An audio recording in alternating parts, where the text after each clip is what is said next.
Real quick before this video starts, if you want to email me your own confessions, just email it at this email right here. But let's just go and head on with the video. Reddit confession number 1. My boss paid me to be a pretty face in client meetings by Charlie's Ghost. I got a job as a software developer for a company that supports realtors and real estate companies in 2016. A year into the job, I received a meeting invite on my calendar from someone who I recognize as a VP in my company. I didn't know any of the other attendees, but I show up to the meeting. I take a seat in the corner of a large table. As I'm sitting there, a message pops up on Teams from the VP saying, "I'm gonna talk about such and such, and when I call on you, I want you to say this and that." I did exactly what I was told. Afterward at the meeting, the VP pulls me aside and says, "You did great." About once a month, I sit in on some meeting to listen to my execs talk about business contracts and our clients and customers. Sometimes I showed a demo of our software, but most of the time I just didn't even say anything. I took some notes that no one ever looked at or asked to see.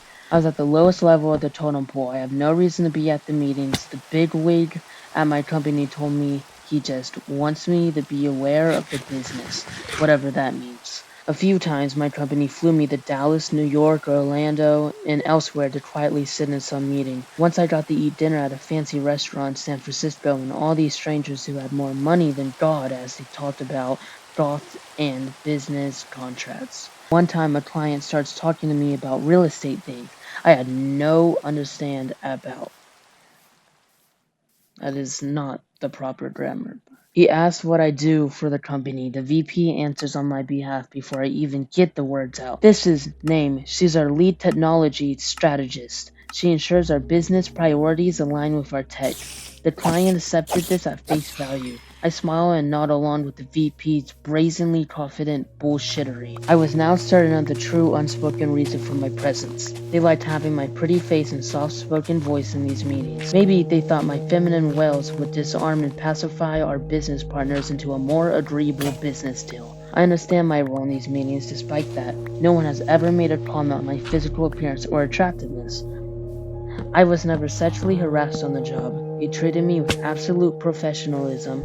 In 2021, my employer was acquired by a bigger fish in the real estate market. My office was made redundant. I moved on to greener pastures. I am still a computer programmer, but maybe I should have gone into sales instead. I personally don't see anything wrong with this story. In fact, she's getting paid to go out to cities and have fun times and eat meals. I mean, I don't see any issue really. If something else was happening at the work office, that would obviously be a huge deal. She could sue them, but nothing really. She's just sitting at meetings and getting paid for it. This sounds like a dream job to a lot of people. So let's move on to the next story.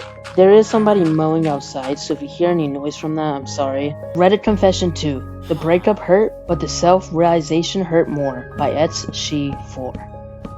Oh, how much I miss her. Been more than a year or so since we broke up, and nobody has made me feel what she made me feel. I've experienced it all before, with different stuff and different people, after we broke up, of course. But nothing has made me feel the softness of her touches, her small gestures, and those small but silly moments. Oh, was that the purest form of love one could experience. No lustful behavior, just pure bliss, pure comfort. She loved the version of me that nobody else probably could. She was there for me when nobody else was. She is such a sweet, honest, and cheerful soul. Honestly, she was even out of my league. Unfortunately, nothing lasts forever and it had to end. A third person entered, things changed, and we broke up. I was pissed and a thought came around my mind.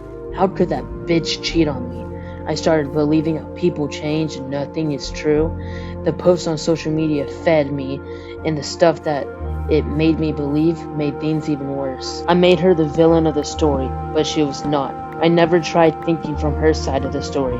But then later, when I evaluated myself, I realized there's only so much that one can tolerate. She loved me at my worst, but me being an incompetent fool chose not to improve. I didn't work on myself. Maybe she wanted me to, but my incompetence didn't let me. It was not her fault actually for leaving me. She deserved better. She deserved the world. It was too late when I realized I should have been that better. That is when I started to actually work on myself. changed things about me that held me back, worked on myself that made me a better person, emotionally and physically. The only thing I regret I carry is what if I changed myself sooner? I'm pretty confident she'd definitely be proud of my progress if we were to be together. I wish life gave me an option to hit a restart button. I'll forever be thankful to that clumsy, sweet girl for making me feel what love truly feels like, and igniting the flame of change in me, both when we were in a relationship and after she dumped me. She can no longer be mine. I don't want her back, but I do wish I could tell her how much she unknowingly helped me grow. Forever gonna cherish her. It's good that this writer stopped paying attention to all the negative stuff he felt about her because of social media. There's a lot of toxic, like alpha male stuff out there, and that is never what you want to be watching after being sad in a breakup. All it is toxicity. And it's good that he's working on himself to be better, but he mentioned that she cheated on him, and cheating is it's never justified in any circumstance. She should have ended the relationship before then. If he there's it's possible that he did do something or was such a bad person that she felt the need to cheat on him, but that's just outlandish because you'd have to be doing pretty damn bad to her to feel the need to. So it's not 100% your fault if she cheated on you. It's never justified. And there's obviously a problem with her as well. I don't know if it's toxic to say that. Okay, this is gonna be our last confession because it's taken me a while to edit this because this is my first video I've ever edited. So, Reddit confession number 3. I need to tell you guys something that happens after work. By Department Certain 462. I work at a manufacturing plant and they are 12 hours rotating schedule every week, day and night shift. We have to be at work to clock in before 6 a.m.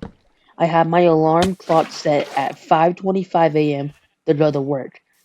This is required by all associates. You must be able to stand on your feet for long periods, lift 50 pounds repetitively, climb ladders, operate machinery, the list goes on.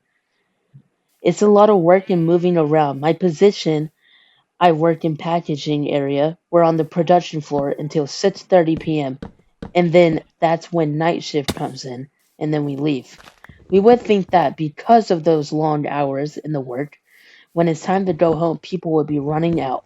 Instead, many people just hang around in the break room or lobby, chit-chatting, being on their phones, sitting, or eating. And that's about 95% of people. You only see a small portion leaving right after their shift. And most people don't clock out until the 6:45 p.m.